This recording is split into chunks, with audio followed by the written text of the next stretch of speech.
Dave here, and I'm going to talk to you about hoarding and how sometimes it's not a bad thing.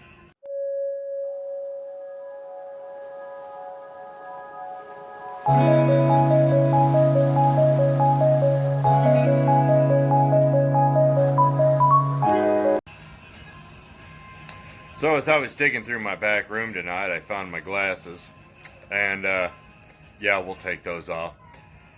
And I got looking at a lot of the stuff I had back here and realizing realizing and remembered why I got it. And I got a lot of stuff I don't need, but there was a reason.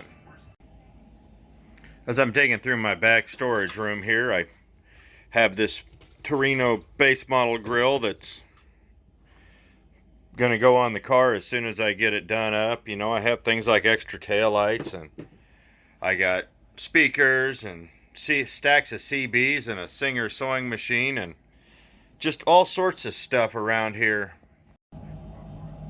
To the untrained eye, it's a lot of crap, and it really is, but there's a method to my madness. As with most hobbies, you're going to know people who do the same thing you do. And that's important if you're going to do a hobby. Now, Marketplace has made this a lot easier. But if you have a few friends you hang out with, they're going to have things you need, and you're going to have things they want.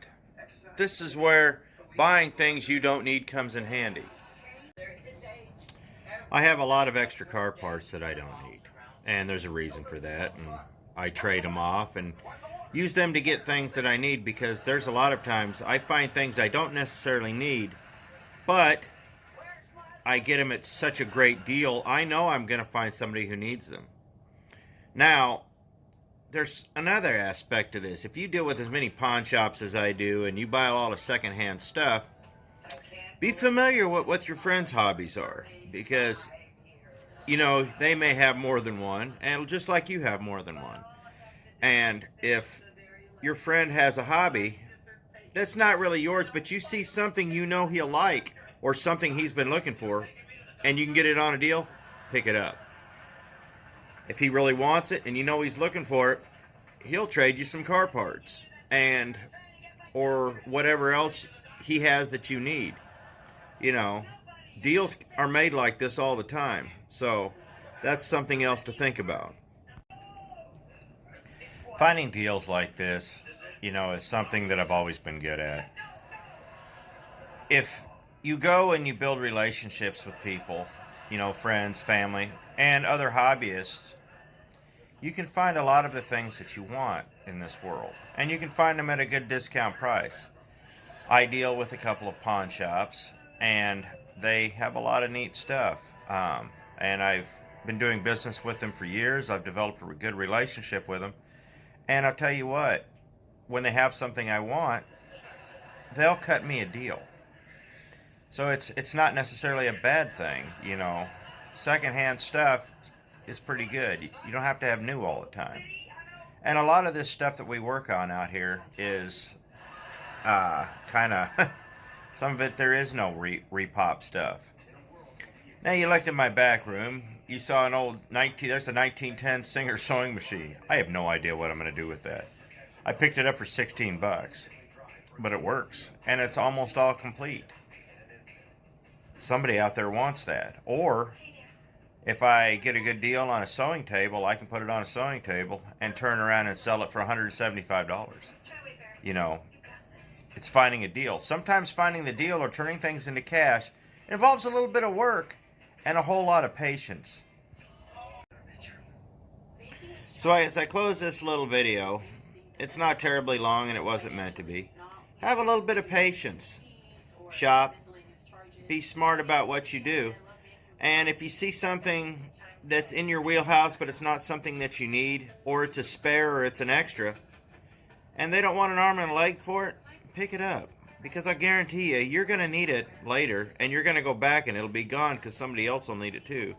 Or you're going to know somebody that needs it, and they're going to be willing to either buy it from you or trade it for something that they want. So this is just a little short video about how I've managed to find a lot of stuff. Like I said, Marketplace and Craigslist. Well, I don't know about Craigslist anymore, but Marketplace has been fantastic. I found wonderful deals. But I've also found better deals through word of mouth. So, you know, I like I sold that truck the other day, and that was just out of random conversation. Guy said he was looking for a truck, and I was actually on my way to pick that truck up.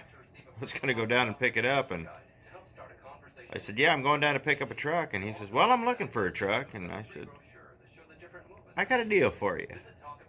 And boom, made a deal on the spot. Picked up the truck. I owned it for approximately an hour. Basically, as the only reason I owned it that long was because I waited for him to get home from work. So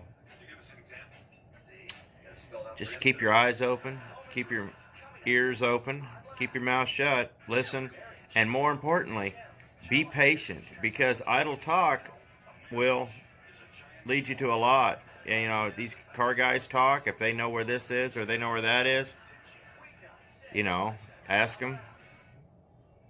They'll tell you.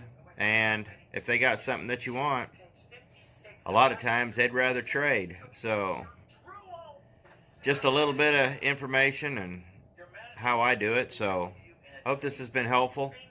Keep up the good hunt. Have a lot of fun. And that's the important thing. Have fun with this. And we'll catch you next video. Thanks for watching.